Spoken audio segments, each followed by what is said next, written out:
2장 1절입니다. 우리 10절까지 우리 교독하겠습니다. 출애굽기 2장 1절부터 10절까지 제가 먼저 읽습니다. 네 가족 중 한 사람이 가서 네 여자에게 장가 들어 그 여자가 임신하여 아들을 낳으니 그가 잘생긴 것을 보고 석 달 동안 그를 숨겼으나 더 숨길 수 없게 되매 그를 위하여 갈대 상자를 가져다가 역청과 나무 진을 칠하고 아기를 거기 담아 나일 강과 갈대 사이에 두고 그의 누이가 어떻게 되는지를 알려고 멀리 섰더니 바로의 딸이 목욕하여 나일 강으로 내려오고 시녀들은 나일 강가를 거닐 때에 그가 갈대 사이에 상자를 보고 시녀를 보내어 가져다가 열고 그 아기를 보니 아기가 우는지라 그가 그를 불쌍히 여겨 이르되 이는 히브리 사람의 아기로다. 그의 누이가 바로의 딸에게 이르되 내가 가서 당신을 위하여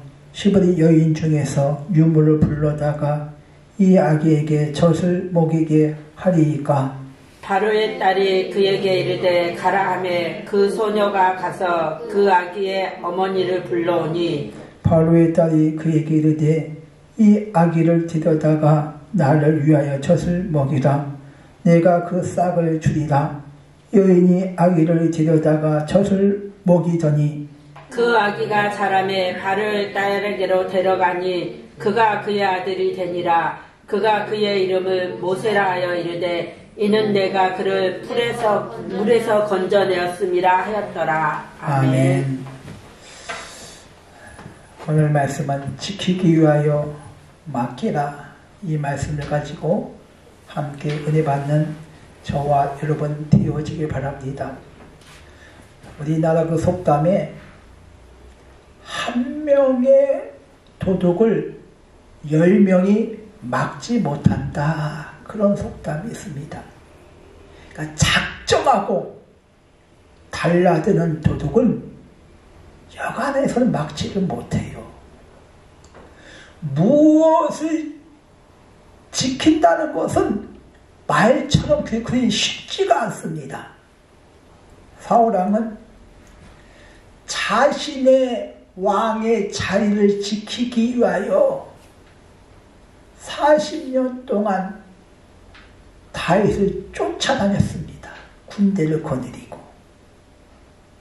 그 40년 동안 왕노릇 제대로 하지 못하고 다윗을 죽이려는 데만 온갖 힘과 노력과 에너지를 다 쏟아붓습니다. 왕노릇도 제대로 하지도 못하고 악신이 그를 마음을 장악하게 하여 정신없게 떠들어댔다고 말하고 있습니다. 온 신경이 다윗을 죽이려는 데만 있어. 다른 건 관심 밖에야. 그러니까 악신이 들었다겠어. 악신이 정신분열을 일으킵니다.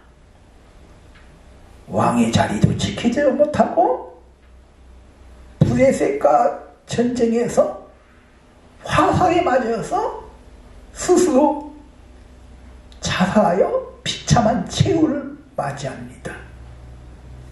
자기 힘으로 권력을 지키고자 발부동 쳤지만은 왕의 자리도 지키지도 못하고 자기 생명도 지키지를 못했습니다.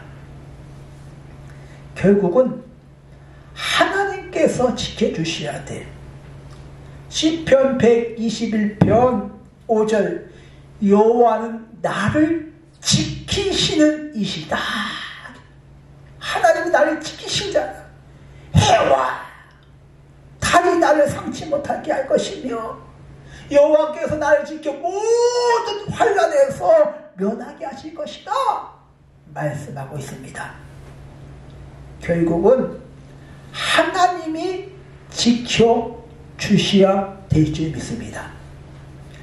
요한복음 10장에 그러니까 예수님께서 내가 누구다 이렇게 밝힌 내용이 많이 있습니다. 나는 포도나무요 너희는 가지다. 그러니까 예수님께서 자신을 나는 포도나무다 이렇게 밝히셨고, 요한복음 10장에는 나는 선한 목자다, 또 나는 뭡니까? 양의 문이다, 자신이 이렇게 밝히셨습니다. 이스라엘 그 양의 울타리를 보면 돌이나 흙으로 이렇게 둥그렇게 담을 쌉니다. 그러니까 울타리를 쌓는 거죠. 그리고 이렇게 둥그렇게 돌로 이렇게 어느 정도 쌌으면은 양이 들어가고 출입할 수 있는 곳에 문이 없습니다. 양이 들어갔으면 문을 닫아야 되는데 둥그렇게 싸고 뭡니까? 닫을 수 있는 문이 없어. 문이 없고 목자가 지팡이 들고 밤새도록 그 앞에서 지키는 거야. 그러니까 닫을 수 있는 문이 없지만은 목자가 뭐야? 시작 문이야.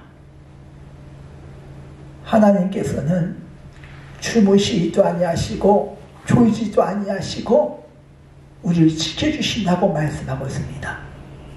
예수님 자체가 문이 되어주셔서 지팡이를 들고 그 앞에서 밤새도록 지키시는 것입니다. 그래서 나는 선한 목자다, 양을 위하여 목숨을 버린다고 말씀하고 있습니다. 예수님께서 나를 지켜주시기 위하여 사단으로부터 지고부터 나를 지켜주시기 위하여 대신 찢기시고 십자가상에서 물과 피를 다 흘리신 줄 믿습니다. 양을 위하여 목숨을 버리셨습니다. 나를 위하여, 나의 죄를 위하여, 지옥으로부터 날 지키시기 위하여, 사단으로부터 날 지키시기 위하여, 나를 지켜주시기 위하여, 하나님 자녀 삼아주시기 위하여 목숨을 내어놓으셨습니다. 오늘 말씀은 출애굽기입니다. 출애굽기 이 말씀은 1장 5절에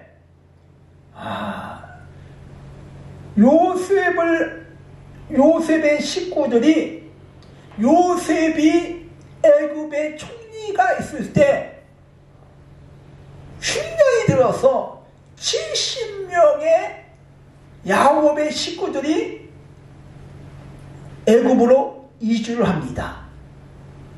그러니까 어쩔 수 없이 흉년이 들었기 때문에 먹을 것이 없으니까, 근데 요셉이 애굽의 총리로 있어. 그래서 뭡니까? 애굽으로 이주를 합니다. 이 70명의 식구들이 이주를 했는데 400년이 지난 후에 약 200만이라는 그런 숫자로 불어납니다. 엄청나지요? 하나님께서 아브라함에게 창세기 16장 10절에 내가 네 씨를 번성케 하여 그 수가 만한 셀 수 없게 하리라. 하늘의 별과 같이 바다의 모래처럼 번성케 하실 것이라고 이미 그렇게 말씀하셨습니다. 하나님의 축복대로 오늘 출애굽기 1장 7절에 보니까 이스라엘 자손이 생육하고 불어나 번성하여 매우 강하여 온 땅에 가득하더라. 하나님의 축복대로 이스라엘 백성이 번성을 하는데 그 속도가 엄청나게 불어났습니다. 70명의 식구가 200만이나 거대한 그런 민족이 된 것입니다. 근데 문제는 1장 8절에 보니까 요셉을 알지 못하는 새 왕이 일어났다고 말하고 있습니다. 요셉을 알지 못하는 새 왕이 일어났을 때 그때가 이스라엘 백성들의 위기가 찾아왔습니다. 요셉을 총리로 세우고 야곱의 70명 식구를 기름진 땅, 고센 땅을 주어서 거기에 거하게 했던, 즉 이스라엘 백성들한테 선대하고 우호적인 정체를 폈던 왕조는 셈족 계통의 식속수 왕족이었습니다. 그러니까 셈족 계통의 식속수 왕족인데 이 식속수 왕족이 무너집니다. 그러니까 왕족, 그러니까 족속 자체가 뭡니까? 셈족에서 함족 계통으로 바뀝니다.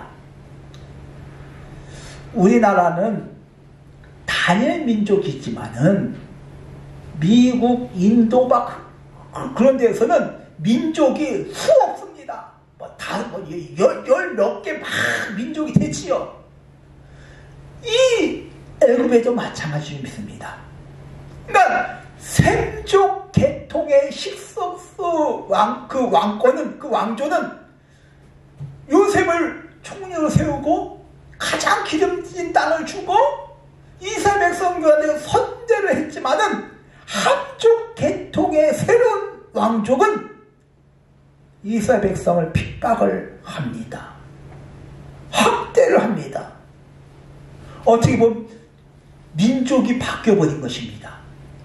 그 정권을 잡은 그 민족 자체가 바뀌어버린 것입니다. 그 민족 자체는 이스라엘 백성이 번성하는 것을 보고 두려워합니다. 1장 9절에 보니까 이스라엘 백성이 번성하고 우리보다 강하니, 어떻게 보면 애굽이란 땅에서 다른 민족, 이스라엘 민족이 많아지고 강해지는 것을 두려워합니다. 그러면서 10절에 보니까 전쟁이 일어날 때 이스라엘 백성이 그 적과 합하여 우리를 공격하면 어떡할까? 그것을 두려워합니다. 그래서 요셉을 알지 못했던 새 왕이 이스라엘 백성을 핍박을 하는데 1장 11절에 보니까 무거운 짐을 나르게 하고 성을 쌓게 만들고 힘든 노역을 시키고 흙은 이기기와 벽돌 굽기와 여러가지 농사 일로 이스라엘 백성을 핍박을 합니다. 그러니까 이스라엘 백성을 노예로 삼은 것 아니겠습니까? 힘든 일 시키면, 핍박을 하면 이스라엘 백성들이 인구가, 그 번성이 줄어들 줄 알았어. 근데 핍박을 받으면 받을수록, 1장 12절에 보니까 학대를 받으면 받을수록 번성하여 폭저갔다고 말씀하고 있습니다. 우리 기독교 역사는 핍박을 받으면 받을수록 번성해질 줄 믿습니다. 아멘. 1장 22절에 보니까 모세가 명령을 내립니다. 즉 핍박을 해도 그 번성이 줄어들지 않고 더욱더 번성하니까 이번에는 남자아이를 태어나면 나일강에 던져버리라, 그 말이야. 그러니까 유아 학살 정책, 즉 남자아이를 태어나면 죽여버리라, 그 말. 나일강에 던져버리라, 이런 명령을 내립니다. 이 시기에 모세가 태어납니다. 어떻게 보면 시대적으로 불행한 시대에 태어났지요. 오늘 2장 1절에 보니까 네 가족 중 한 사람이 네 여자를 만나서 장가를 씁니다. 2절에 보니까 장가들로서 아기를 낳지요.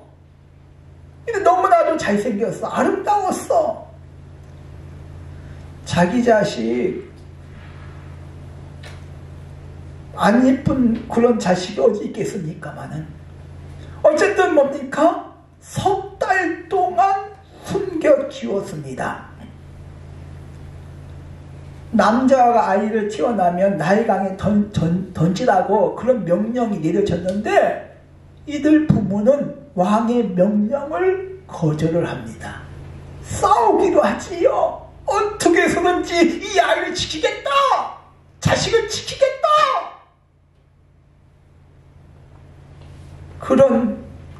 그런 마음을 가지고 석 달 동안 숨겨서 키웠습니다. 근데 부모가 자식을 지키기 위하여 못할 것이 없지만은 아이가 커갈수록 몸집도 커지고 울음소리도 커지고 더 이상 숨길 수가 없게 되었습니다. 발각이 된다면 이미 있는 그 딸 미디암, 아들 아론, 그 자식이 위험해질 수가 있어. 그러니까 한 가정이 전체가 몰살될 수 있는 위기가 찾아옵니다. 어떻게 보면 어린 아이를 지키기 위해 어떻게 보면은 할 수가 없어. 이 아이가 숨겨서 계속 키우다가는 다른 자식이 죽을 수도 있고 가정 전체가 몰살당할 수 있는 위기가 찾아옵니다. 이때 그 부모는 더 이상 키울 수 없다는 것을 직감을 하지요. 이것이 부모의 능력이야. 자식한테 좋은 것 해주고 싶고 여러 가지 문제를 해결할 수 뭔가 좀 이렇게 도와주고 싶은데 능력이 안 돼요. 아무리 자식을 사랑한다고 하지만 대신 아파줄 수 없어요. 어느 날 갑자기 생각지도 못한 문제가 닥쳐올 때 부모가 해줄 수 있는 것이 없어. 능력이 안 돼. 어떻게 할 방법이 없어. 그냥 답답하기만 한 거야. 모세를 키우자니 가족 전체가 못살 당할 수 있는 위험이 있고 버리자니 이걸 어떻게 버립니까? 어떻게 죽입니까? 어떻게 하겠습니까?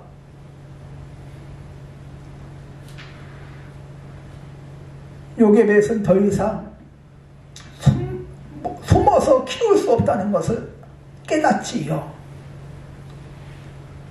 부모는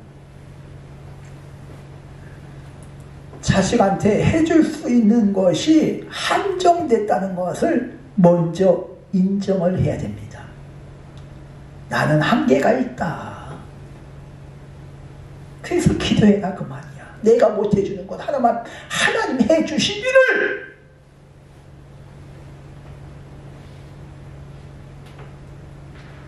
이 장 3절을 보니까 더 숨길 수 없게 되네. 그를 위하여 갈대 상자를 가져다가 역청과 또 나무에 칠을 칠합니다. 이게 뭡니까? 물이 스며들지 않도록. 그러니까 조그만 갈대 상자에다가 물이 스며들지 않도록 이렇게 칠을 하지요. 이따가 뭡니까? 갈대 상자에 그 아기를 담아서 나일강에 띄우는 것 아니겠습니까? 이때 부모의 마음은 어떻게 했습니까? 가슴이 찢어지지 않겠습니까? 석 달 동안 키웠다는 것은 이미 아기가 엄마의 얼굴도 알고 어느 정도 뭡니까? 정이 들었다는 것 아니겠습니까? 몰래 키웠으니까 더 하지 않겠습니까? 늘 안고 키웠으니까 울지 않도록, 울음소리가 새에 나가지 않도록 늘 품 안에서 키우지 않겠습니까? 이미 어린 아기도 부모의 얼굴을 좀 알아보지 않겠습니까? 거의 100일인데 그 아이를 갈대상자에다가 침을 하고 담아서 띄울 때 통곡하지 않겠습니까? 부모의 연약함 해줄 수도 없어. 어떻게 할 수도 없어.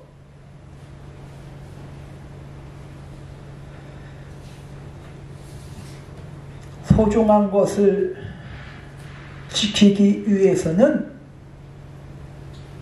하나님 앞에 맡겨야 돼. 하나님의 도움을 구해야 돼. 이 모세의 부모는 지금까지 해준 것은 석 달 동안 숨겨서 키운 거하고 갈대 상자를 가져다가 칠을 해서 아기를 죽일 수 없으니까, 물에 던질 수 없으니까 띄우는 것밖에 더 이상 할 수 있는 일이 없어. 더 이상 해줄 수 있는 것이 없어. 이게 부모의 한계입니다. 소중한 것을 지키기 위해서는 맡겨야 돼. 시편 37편 5절 네 길을 여호와께 맡기라. 시편 55편 22절 네 짐을 여호와께 맡기라. 맡겨야 돼. 맡기면 더 이상 내 짐이 아니야. 그 다음부터는 하나님이 하시는 거야. 가장 확실하고 안전한 방법은 하나님 앞에 맡기는 거야. 오늘 말씀에 보면 참 기가 막히지요. 갈대 상자에다 아기를 담아서 나일강에 나일강에 그 갈대가 이렇게 났으니까 그때 사이에 두고 이렇게 띄웠어. 근데 해필이면 그때 바로 왕의 딸이, 외동딸이 목욕하러 옵니다. 시녀들은 함께 거느리고 있고 그것을 발견한 것이 바로의 딸입니다. 그 갈대 상자를 발견한 것이 바로의 딸입니다. 그 시녀를 시켜서 가져오라고 하지요.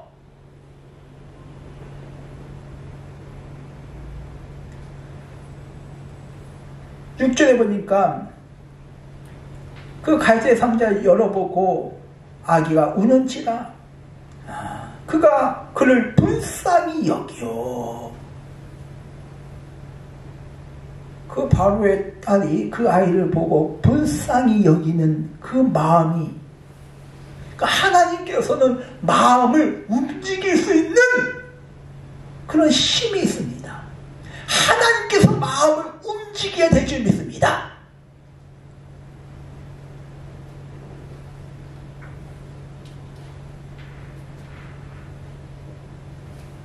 어떻게 보면은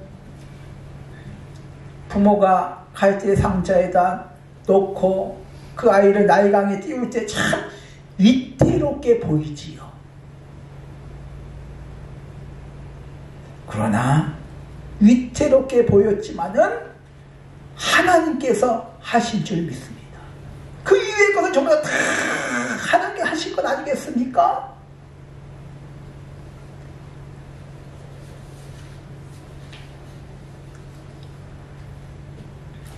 그 이후에 보면 어떻게 모세의 누나지요? 잽싸게 가서 그 바로의 딸한테 가서 당신을 위하여 유물을 뭡니까? 불러오니까 하면서 자기 엄마를 데리고 오지. 이때 그 바로의 딸이 그 유모한테 쌀을 주죠. 돈을 주면서. 근데 이 바로의 딸이 몰랐을까요? 그 시부리 여인, 그 유모가 친엄마라는 것을 몰랐을까요? 쭉 읽어보면 뻔한 거야. 알아. 이게 하나님의 뜻 아니겠습니까? 하나님께서 인도하신 것 아니겠습니까? 시부리 여인이라고 시부인의 아이가 아니라고 딱 볼 때 그렇게 말을 했는데,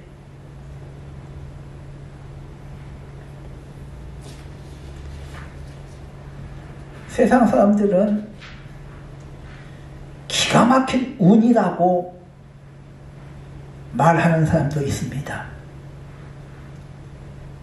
운이 아니라 하나님께서 인도하신 것인 줄 믿습니다.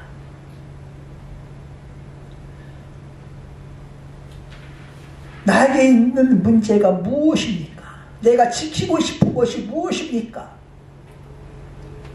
건강을 지키기 위하여 좋은 것, 온갖 좋은 영양제 다 먹습니다. 자녀를 지키기 위하여 온갖 노력을 다 합니다. 그게 됩니까? 그게 되어집니까? 어느 날 갑자기 생각지도 못했던 그런 문제가 찾아옵니다. 사람이 할 수 있는 것은 한정되어 있어. 그 문제로 말미암아 지키고 싶은데 지킬 수가 없어. 고민하고 염려해. 애를 써봤지만 해결이 안 돼.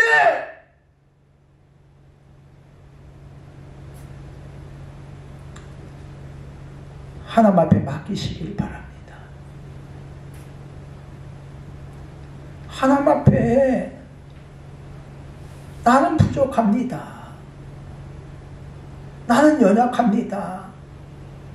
육신적인 부모가 해줄 수 있는 것은 한정되어 있습니다. 하나님 제발 도와주시옵소서. 저는 그 자녀를 위해서 기도할 때 이런 기도를 합니다. 하나님, 우리 자녀들이 세상에 살 때 힘들고 어려운 문제를 만났을 때 이 아이들이 기도하면 하나님께서 외면치 마시고 좀 도와주세요. 그 기도를 좀 도와주세요, 하나님. 그런 기도를 합니다. 저와 여러분도 하나님, 난 연약합니다. 좀 도와주세요, 하나님. 다윗이 하나님이 나의 힘이 되시다고 그렇게 고백한 것처럼 나의 힘이 되어주시고 우리 가정의 힘이 되어주시고 자녀들에게 힘이 되어주시옵소서. 능력이 되어주시옵소서. 도와주시옵소서. 내가 지키지 못하는 것들 하나님께서 지켜주시옵소서. 오늘 기가 막히게 이 모세가 하나님 인도 속에서 이 40년 동안 궁궐에서 어떤 위험도 받지 않고 모든 학문과 지식을 다 배우지 않습니까? 저와 여러분도 하나님 앞에 맡기고 하나님 앞에 도움을 구할 수 있는 그런 저와 여러분 되어지기를 주님의 이름으로 축원드립니다.